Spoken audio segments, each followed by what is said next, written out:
नमो अरिहन्ताणं नमो सिद्धाणं नमो आर्याणं नमो वज्जायाणं नमो लोई सव्वसाहूणम् एषो पञ्चनमुक्कारो सव्वभावप्पणासनो मङ्गलाणं च सव्वेसिं परमं हवै मङ्गलम् आदिमं पृथिवीनाथमादिमं निष्परिग्रहम् आदिमं तीर्थनाथं च ऋषभस्वामिनं स्तुमः सुधासोदरवाग्योत्स्ना निर्मलीकृतदिङ्मुख मृगलक्ष्मातमः शान्त्यै शान्तिनाथजिनुस्तुवः यदुवंशसमुद्रेन्दुः कर्मकक्षहुताशनः अरिष्टनेमिर्भगवान् भूयाद्भूरिष्ठनाशनः कमठे धरणेन्द्रे च सोचितं कर्म कुर्वती प्रभुस्तुल्यमनोवृत्ति पार्श्वनाथ श्रीस्तुवः नमो दुर्वाररागादि वैरिवारनिवारिणे अर्हते योगिनाथाय महावीराय तायिने अंगूठे अमृतवसे लब्धितरागंधार श्री गुरु गौतम समये वांछित फलदातार मंगलम भगवान वीरो मंगलम गौतम प्रभु मंगलम स्थूलभद्राद्या जैन धर्मोस्तु मंगलम शिवमस्तु सर्वजगतः परहितनिरता भवन्तु भूतगणाः दोषाः प्रयान्तु नाशं सर्वत्र सुखी भवतु लोकः सर्वत्र सुखी भवतु लोकः सर्वत्र सुखी भवतु लोकः अज्ञानतिमिरान्धानां ज्ञानाञ्जनः शलाकया नेत्रमुन्मीलितं येन तस्मै श्रीगुरवे नमः तस्मै श्रीगुरवे नमः तस्मै श्रीगुरवे नमः।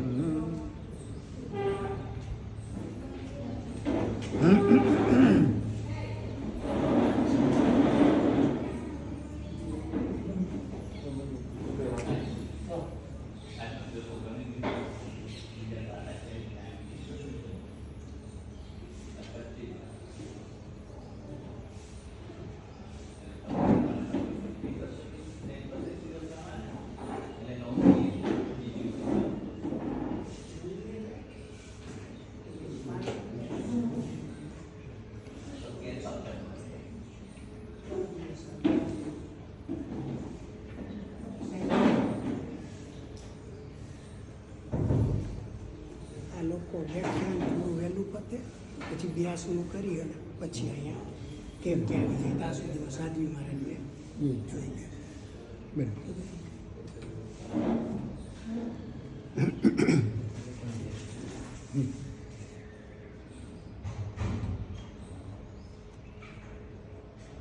हमारी बात ये चल रही है, जो भी सूत्र हम पढ़ते हैं वो सूत्र खाली पढ़ने मात्र से या उच्चार करने मात्र से हमारे पाप कट सकते हैं या नहीं।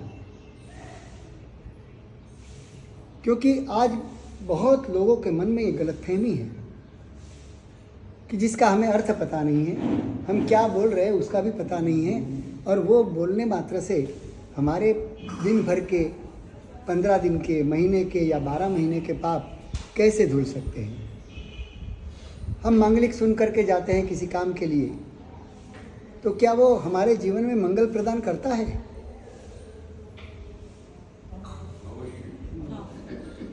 अवश्य करता है। यानी मंगलिक के शब्द है, उसके प्रति श्रद्धा होना, श्रद्धा नहीं भी हो तो भी बटन दबाते ही पंखा चालू होता है।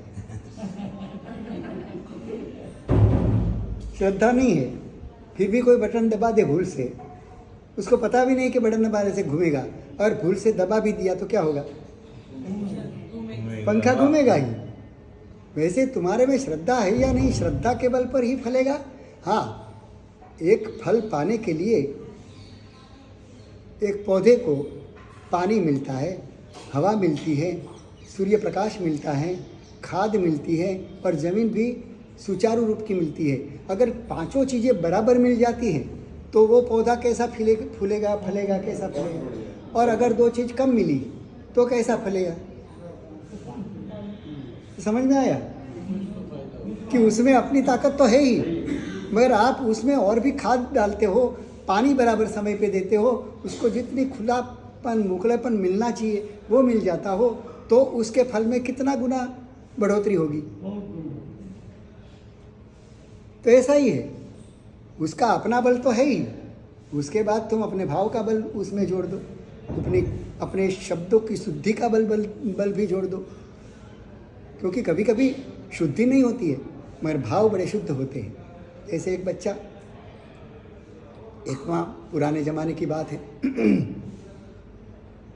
अपने बच्चे को लेकर के गई एक संत के पास कि महाराज ये मेरा बच्चा बड़ा बीमार है, क्या करूं। वैद्यों को बताया मगर अच्छा नहीं हो रहा है। तो महाराज ने कहा कि देखो आप ऐसा करो, ओम नमो भगवते वासुदेवाय इतना मंत्र इस बच्चे के कान में रोज़ 108 बार फूंक देना, 3 दिन में तेरा बच्चा अच्छा हो जाएगा। अब वो बड़ी खुशी कि संत ने मुझे मंत्र दिया है, और मंत्र लेकर के अपने घर गई। घर जाने के बाद जैसे ही मंत्र पढ़ने का शुरू करती हैं तो मन में विचार आया कि अरे मेरे पति का नाम तो वासुदेव है, और इसमें मंत्रों के अंदर वासुदेवाय वासुदेव पति का नाम तो ले नहीं सकता। ये उस जमाने की बात है, आज की बात नहीं है, क्योंकि पति का नाम कोई लेते नहीं थे ऐसे। तो बड़ी असमंजस में पड़ गई कि अब क्या करूं, बच्चे को अच्छा भी करना है और पति का नाम भी लेना नहीं है, और मंत्र में पति का नाम है, अब क्या करें। तो संत को याद किया कि महाराज बड़ी उलझन में पड़ गई हूँ। मन में याद किया कि क्या करूं, मुझे कोई उपाय नहीं सूझता है, और आपने दिया हुआ मंत्र काम तो करेगा, ये तो श्रद्धा है, मगर मैं नाम कैसे ले सकती हूँ, आप कोई उपाय बताओ। तो अचानक उसको मन में एक स्फुरना हो गई और उसने शुरू कर दिया, ओम नमो भगवते बेटे के पापाय, ओम नमो भगवते बेटे के पापाय। अब देखो मंत्र में शुद्धि नहीं है, मगर भाव वही है, वासुदेव का ही नाम वो सूचित करना चाहती है, और उसने बराबर कर दिया, और 3 दिन किया तो बच्चा अच्छा भी हो गया।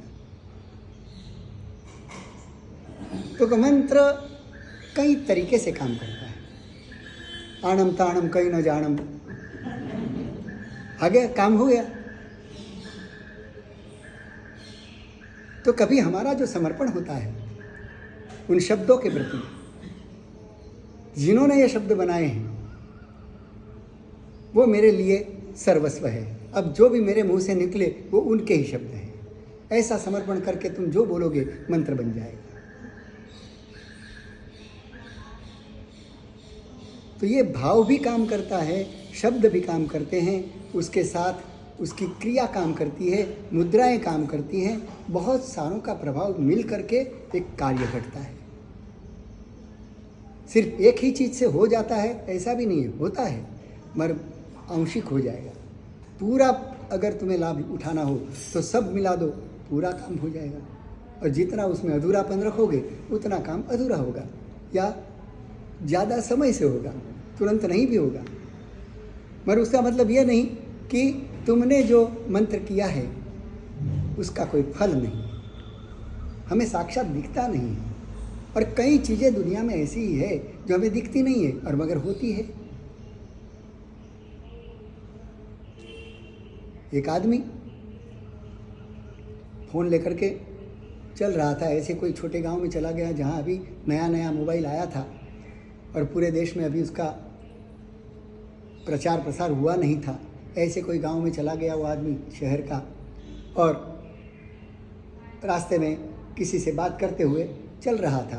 सामने से कोई ग्रामीण, उसने देखा कि यह आदमी कोई पागल हो गया लगता है, कान पे हाथ रख के कुछ बकवास कर रहा है। तो उसने पूछा, भैया क्या कर रहे हो, पता है? तो कि हाँ मैं बात कर रहा हूँ। तो कि किससे बात कर रहे हो? तो कि अमेरिका बात चल रही है। अरे पागलपन की भी कोई हद होती है? तुम यहाँ खड़े हो और अमेरिका वाले कोई व्यक्ति से तुम बात कर रहे हो, उसने कहा ये पागल हो गया, इसके साथ ज़्यादा पल्ला झाड़ दो, छोड़ो इसको, इसके साथ ज़्यादा बात करनी अर्थहीन है, चला गया। अब मुझे बताओ कि वो जो इसने कहा कि मैं अमेरिका से बात कर रहा हूँ, क्या यह सच था या झूठ था? सच भी था, मगर उस आदमी को बकवास लगा। और अमेरिका बात हो भी रही थी, उसके जवाब भी आ रहे थे। अब दोनों के बीच में क्या कनेक्शन था? कोई अंदर कोई तार दिखता नहीं था, मगर फिर भी कनेक्शन था। दोनों के बीच में कोई जुड़ाव था, जिसके कारण यहाँ के शब्द वहाँ तक पहुँचते थे और उसी व्यक्ति तक पहुँचते थे, और वो जो बोलता था वो यहाँ तक आता था। हम कहते हैं कि शब्द की क्या ताकत है। अभी वो अमेरिका में बोलता है और वो शब्द यहाँ बिना किसी जुड़ाव से कैसे आ गया? कोई वहाँ दोनों के बीच में कोई कनेक्शन नहीं है, और फिर भी वो शब्द यहाँ तक पहुँच रहा है, कैसे पहुँचा होगा? ये ब्रह्मांड है पूरा, 14 राजलोक हम कहते हैं, जिसमें इतनी बड़ी सृष्टि है। हम तो कितना जानते हैं आसपास का, ज़्यादा कुछ हम जानते भी नहीं हैं। कोई कहे कि अमेरिका में ये हैं, तो हम कहेंगे भाई हम तू बकवास बात मत कर, मैंने कभी देखा नहीं। अरे तूने नहीं देखा तो उसका मतलब थोड़ा है कि अमेरिका है ही नहीं। तुझे अनुभव नहीं है क्योंकि तू वहाँ तक पहुँचा नहीं। तो ये जब एक डिवाइस है, एक मोबाइल एक डिवाइस ऐसा है कि जो तुम दोनों के बीच में एक सेतु बन के दोनों के अंदर जुड़ाव कर देता है। ऐसा जो जुड़ाव करने का एक साधन है वो तो जड़ है, मगर दो चेतना का मिलन उसी जड़ के द्वारा होता है या नहीं? होता है ना? बस वैसा ही पूरा विज्ञान मूर्ति पूजा में भी है कि मूर्ति एक मीडिया है, डिवाइस है। उसके जरिए तुम सिद्धशिला में बैठे हुए परमात्मा के साथ जुड़ सकते हो। ये जुड़ने का एक साधन है, एक मीडिया है, एक डिवाइस है जिसके द्वारा तुम जुड़ सकते हो। हमें पता नहीं है कि वो जुड़ाव कैसा है, कैसे तरंगों से जुड़ा है, कैसे रेडियो एक्टिव तरंगे जो हमें बिल्कुल इनविजिबल है, अदृश्य हैं, और अदृश्य होते हुए भी बड़ी पावरफुल है, इतनी दूरी तक के व्यक्ति को जोड़ सकती है। तो ये मंत्र शक्ति में भी जो तरंगे हैं, जो ध्वनि है, वो इतनी तेज गति से पूरे विश्व में फैल जाता है, हमें पता नहीं है। और मैंने वो जो बात कही थी कि उल्टा नौकार गिनना और उवसगरम सीधा, उवसगरम भी उल्टा गिनना चाहिए, मगर उतना हमारा जाप नहीं होने के कारण उल्टा उवसगरम नहीं गिन सकते। तो कोई बात नहीं, उल्टा नौकार और सीधा उवसगरम ऐसा करके भी तुम आपत्ति को तत्काल भगा सकते हो। इतनी ताकत उल्टे नौकार में भी है, मगर कोई ऐसा समझ के उल्टा नौकार आता नहीं है। कौन सा आता है? सीधा गिनना बड़ा आसान है, क्योंकि वो सबकॉन्शियस तक चला गया है। बार बार उसका जप करने से कोई भी चीज़ तुम बार बार खोलो तो वो तुम्हारे सबकॉन्शियस में पहुंच जाती है। सबकॉन्शियस में गई यानी संस्कार बन गया, एक आदत बन गई। प्रारंभ में जब आप साइकिल चलाना सीखे थे तब के दिन याद करो। आती है साइकिल चलाना? सबको आती होगी। तो जिसने सीखा है उसको पूछो कि पहली बार जब साइकिल हाथ में ली तब कितनी दिक्कत थी। हाँ हाँ, कितने बार गिरे। और कभी कभी तो ऐसा लगता है यार हैंडल तुम संभाल लो, मैं पैडल संभालता हूँ, मैं पैडल घुमा लूँगा। दोनों एक साथ चलते ही नहीं। कभी कभी हैंडल बराबर करने जाते तो पैडल बंद हो जाता था, और पैडल चलाने जाते थे तो हैंडल आड़े टेढ़ा हो जाता था। यानी दोनों चीज़ का मेल नहीं बैठता था। मगर बार बार गिरे, बार बार बैलेंस संभालने की कोशिश की, बार बार दोनों चीज़ें करते रहे, तो कुछ समय के बाद हम दोनों संभालने के योग्य हो गए। दोनों चीज़ें हमें आने लगी, और इतनी हम उस क्रिया को इतनी अभ्यस्त बना ली कि अब उसको गाना गाते गाते भी साइकिल चलाता है। बैलेंस चलाने के लिए उसको कोई अपना ध्यान देना ज़रूरी नहीं होता है। तो ये क्या किया, बार बार तुमने बैलेंस संभालने की, पैडल घुमाने की बार बार जो कोशिश की और जो प्रयास किया, उसके बल पर एक उसकी आदत बन गई, उसका संस्कार बन गया, और वो सबकॉन्शियस में रिकॉर्ड हो गया। अब तुम जब चाहो प्ले कर सकते हो। अब तुम्हें उसके ऊपर ध्यान देने की ज़रूरत नहीं। सब कॉन्शियस अपना करती रहती है। तुम्हारा कॉन्शियस कहीं और भी चला जाए तो भी साइकिल बराबर चलती रहेगी। तुम्हारा बैलेंस बिगड़ेगा नहीं, आड़ा टेढ़ा जाएगा नहीं। कोई गाड़ी आई, बस आई तो तुरंत ही अपने आप हैंडल घूम जाएगा। और एक समय ऐसा भी आएगा कि तुम हाथ छोड़ के भी साइकिल चला सको, हैंडल को भी संभालने की ज़रूरत नहीं। इतना अभ्यस्त हो जाते हैं।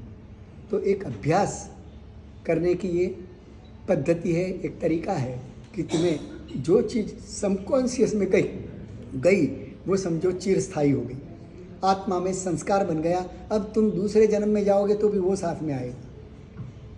कॉन्शियस माइंड यहीं छूट जाएगा बॉडी के साथ, मगर सबकॉन्शियस वो तुम्हारे चेतना का भाग है, चेतना का हिस्सा है, इसलिए वो साथ में जाएगा।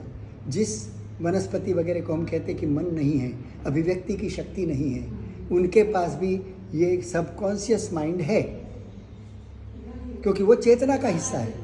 और सबकॉन्शियस माइंड होने के कारण ही हम संगीत बजाते हैं, पेड़ पौधे के अंदर नवकार मंत्र सुनाते हैं। अभी उनको कान तो है नहीं कि वो सुन सके, मगर उसके ध्वनि तरंगों की जो उसको स्पर्श होता है, सब ध्वनि तरंगों का, उसके कारण पौधा भी नाचने लगता है, क्योंकि सबकॉन्शियस वो समझ लेता है, मगर व्यक्त नहीं कर सकता। अभिव्यक्ति की शक्ति नहीं है। अभिव्यक्ति के लिए हमारे जैसा एक मन नाम का डिवाइस होना चाहिए अंदर। वो मन नाम का डिवाइस नहीं होने के कारण वनस्पति अभिव्यक्त नहीं कर सकती, या प्राणी के पास भी उतना पावरफुल मन नहीं होने के कारण वो हंसना, रोना, सारे जो हमारे इमोशंस हैं वो व्यक्त नहीं कर पाते। मगर उनको होते भी नहीं है, ऐसा मानना बिल्कुल गलत होगा। उनके ये सारी भावनाएं अंदर जागती हैं, मगर अभिव्यक्त करने की सामर्थ्य नहीं है।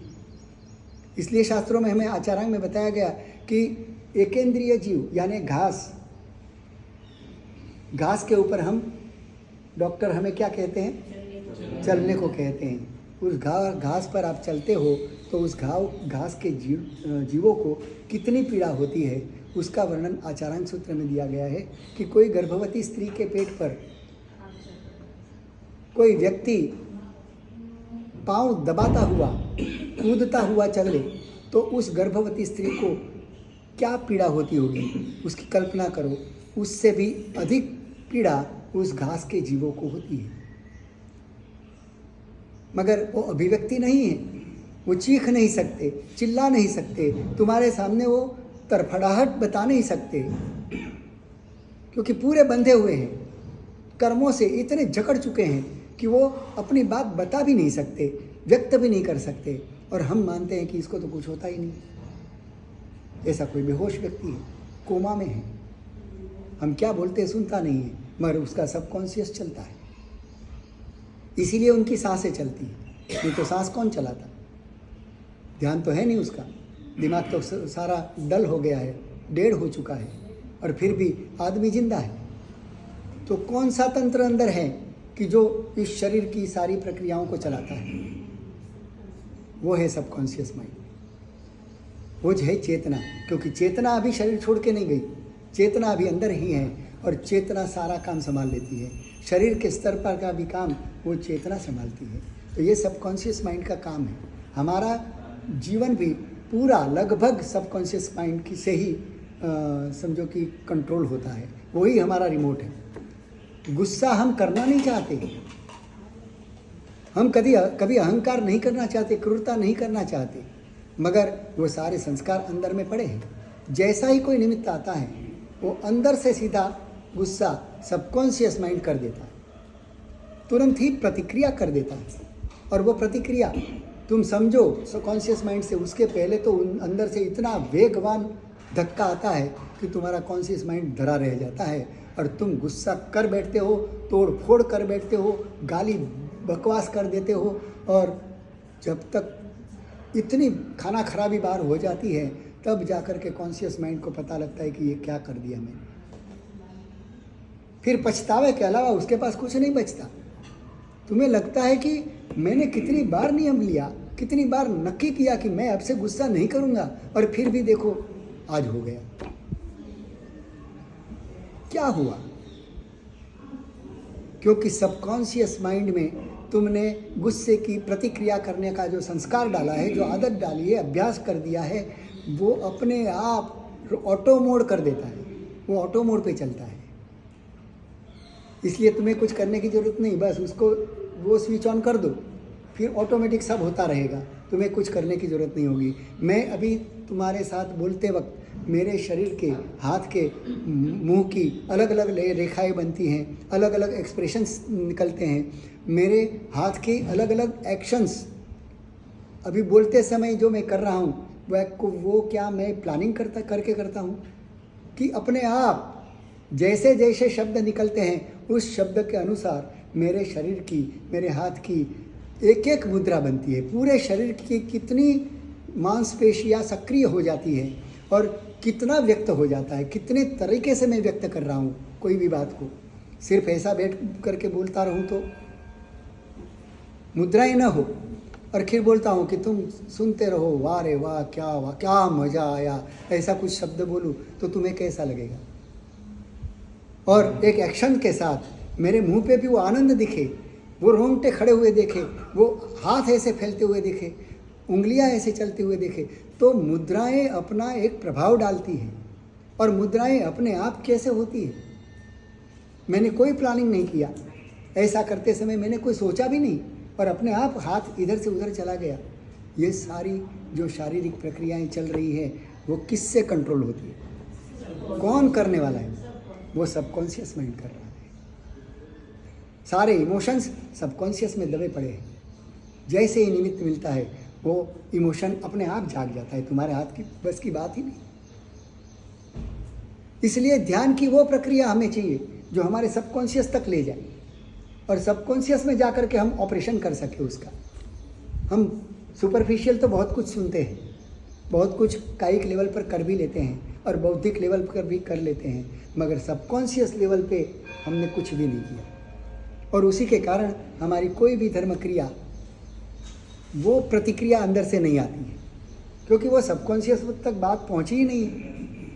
तुमने गुस्से का नियम लिया, वो तो सबकॉन्शियस तक पता ही नहीं। सभ्यताएं सारी कॉन्शियस में हैं, सबकॉन्शियस में कोई सभ्यता नहीं है। उसके पास तो एक बच्चे जैसा दिमाग है, उसको अच्छा लगा हंसने लगेगा, उसको रोने जैसा लगा तो रोने लगेगा। वो कुछ देखता नहीं है कि मेरे रोने से क्या प्रभाव पड़ेगा, मेरे हंसने से क्या प्रभाव पड़ेगा, मेरे लिए लोग क्या चिंता करेंगे, क्या मानेंगे। ये सारा सबकॉन्शियस माइंड नहीं सोचता है, उसके पास सोचने के लिए दिमाग ही नहीं है। उसके पास तो एक रूटीन रिकॉर्डेड जो कुछ भी है वो सीधा प्ले करना है। वो कभी सोच के करता ही नहीं, इसलिए कई बातें तुम्हारे हाथ में है ही नहीं। वो ऑटोमेट पे चलती रहती है, ऑटो मोड ऑटोमेटिक होती रहती है। नींद में भी पाँव खुजाल लेते हो, नींद में भी करवट बदल लेते हो।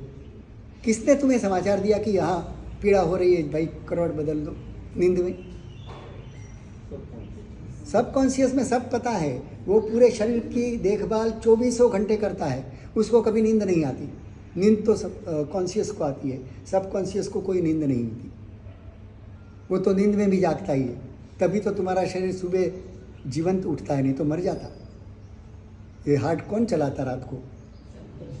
हाँ, सबकॉन्शियस चलाता है। तो तुम्हारा कॉन्शियस कुछ काम का नहीं है उसके पास। कॉन्शियस तो सिर्फ तुम्हारी अभिव्यक्ति का साधन है। तुम अभिव्यक्ति कैसे करना चाहते हो उसके ऊपर बहुत कुछ कंट्रोल है, वो कॉन्शियस का है। और जिसके कॉन्शियस में भी ये संस्कार, ये सभ्यताएं नहीं आई है, वो कैसा भी वर्तन कर सकता है। तो हमारी साधनाएं उस लेवल तक जानी चाहिए। ध्यान की गहराई में हम उस लेवल तक पहुंचते हैं और वहाँ जाकर के जो जागरूकता आती है, उसके प्रतिक्रियाओं के प्रति हम जागरूक बन जाते हैं।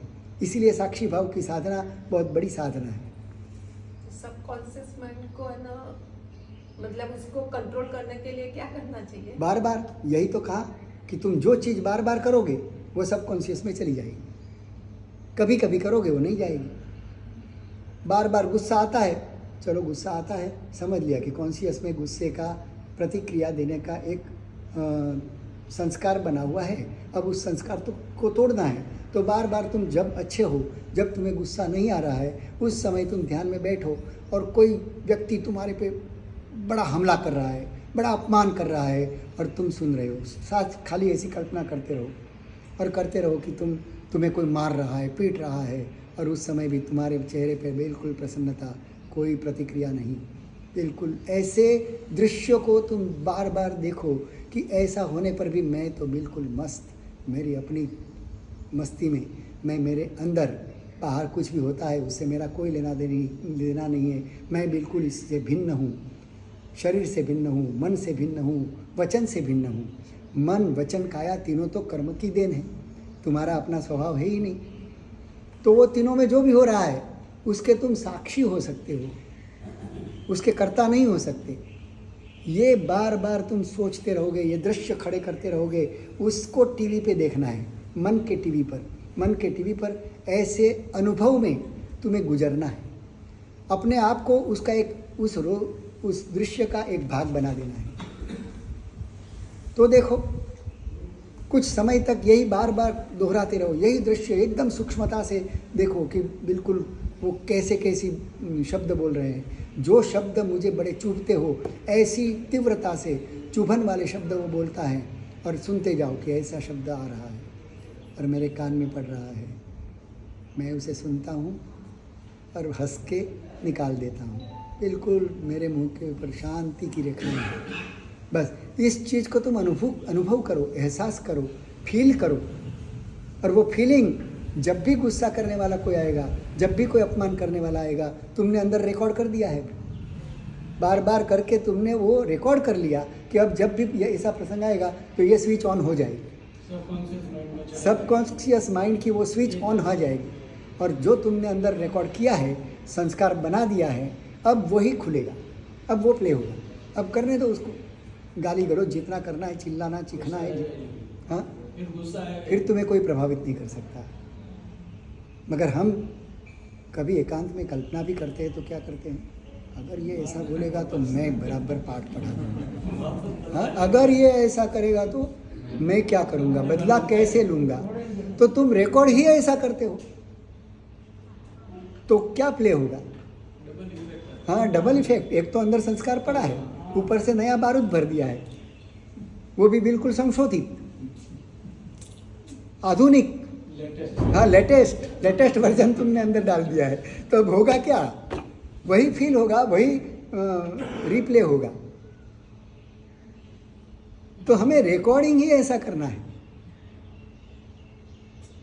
हमें अभी कोई काट भी लिए, मेरा हाथ भी कट रहा है, तो अभी मैं कुछ नहीं, बिल्कुल मस्ती में हूँ, क्योंकि हाथ और मैं बिल्कुल भिन्न हूँ, शरीर से भिन्न हूँ, शरीर के एक एक सेल्स से भी मैं भिन्न नहीं हूँ।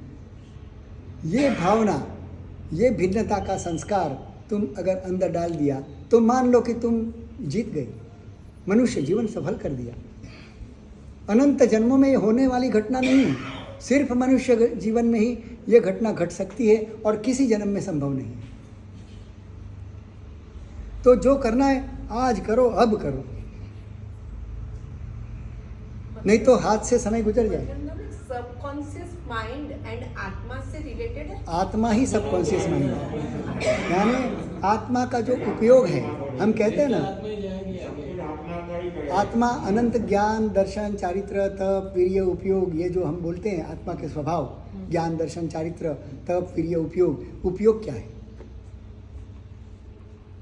उपयोग ही है, बैंक में तुम्हारे अरबों रुपए पड़े हैं और कोका कोला पी नहीं है, तो तुम्हारी पासबुक बताओ कि देखो भाई हमारे बैंक में इतने रुपये, एक दो कोका कोला दे दो।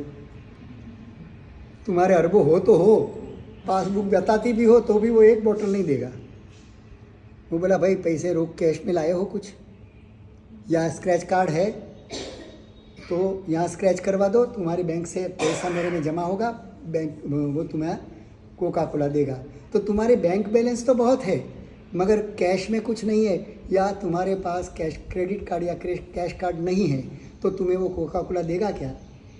वैसे तुम जाकर के बोलो मैं अनंत शक्ति का निधान हूँ, मैं अनंत ज्ञानी हूँ, उपयोग में नहीं बराबर, तो उपयोग में क्या आया? तो वो कुछ नहीं, जेब में जो लेके जाओगे उससे ही मिलेगा। बाकी तुम्हारे बैंक में कितना है, तुम्हारे घर में कितना छोड़ के आते हो, तिजोरी में कितना रखा है, उसका कोई उपयोग नहीं है। ठीक है तो है तुम्हारे पास, मगर अभी तुम्हारे जेब में कितने हैं वो निकालो। अगर उससे आता हो तो दे देता हूँ, नहीं तो नहीं मिलेगा। वैसे उपयोग, ये हमारा जो ज्ञान की शक्ति है, उस शक्ति का हम प्रयोग जहाँ करते हैं, तो प्रयोग के लिए हमारा जो एक छोर खुला छोड़ते हैं कि वहाँ से जाकर के इंद्रिय के माध्यम से हम उसका ज्ञान प्राप्त करने का प्रयास करते हैं। एक्चुअली ज्ञान कहाँ है? आत्मा में है। ज्ञान शक्ति कहाँ है? आत्मा में है। और हम प्रयोग किसका करते हैं? बीच में मीडिया किसको बनाते हैं? इंद्रिय को। ऐसे हमें देखने का ज्ञान करना है, हमें सुनने का ज्ञान करना है, हमें स्वाद का ज्ञान करना है, तो उसके लिए अलग अलग जगह ही है। और आत्मा क्या, स्वाद के लिए यहीं आत्मा है और यहाँ नहीं है? आत्मा तो पूरे शरीर में फैला हुआ है, फिर भी यहाँ से तुम स्वाद परख नहीं पाओगे, क्योंकि वहाँ स्वाद परखने के लिए जो इंद्रिय चाहिए, जो डिवाइस होना चाहिए बीच में, वो तुमने नहीं छोड़ा है, वहाँ नहीं है, वो खाली जीभ में ही है। कि तो तुम्हें स्वाद लेना हो तो जीभ के ऊपर ही रखना पड़ेगा। बाकी बॉडी के किसी भी पार्ट पर रखो तो मीठा है या कड़वा है कुछ पता नहीं लगेगा, खारा है या तीखा है पता नहीं लगेगा। हाँ, उसमें जलन का स्वभाव होगा तो चमड़ी महसूस करेगी, हाँ जल रहा है, मगर वो तीखा है इसलिए जल रहा है कि गर्म है इसलिए जल रहा है, वो पता नहीं लगेगा। वो पता लेने के लिए तुम्हें जीभ पे ही रखना पड़ेगा। तो स्वाद का केंद्र ये इंद्रिय है, और इंद्रिय के माध्यम से हमारा जो उपयोग है ना, ज्ञान शक्ति, वो ज्ञान शक्ति इंद्रिय के माध्यम से उसका ज्ञान करती है। और ज्ञान होता है हमें, जीभ को नहीं होता है। जीभ तो एक प्रकार का सेंसर है, समझो, सेंसर, यानी उसको जो भी टच होता है उसका ज्ञान होता है उसको। वो स्वयं ज्ञानी नहीं है, उसके माध्यम से वो पहुंचा देता है स्विच तक। सेंसर को पता है कि भाई अंधेरा होते ही लाइट करनी है, ऐसा समझो तुमने फीड किया है, तो सेंसर अंधेरा खाली महसूस करेगा और वो सूचना पहुंच जाएगी स्विच तक और स्विच ऑन हो जाएगी अपने आप। तो सेंसर का काम है। जैसे मैं समझो कि माइक में बोल रहा हूँ और माइक की आवाज़ वहाँ पे लगे हुए वो भूंगे से निकल रही है, बराबर। और मेरा गला खराब हुआ, अब मेरा जो मैं बोल रहा हूँ वो खरखर खरखर करके निकलता है।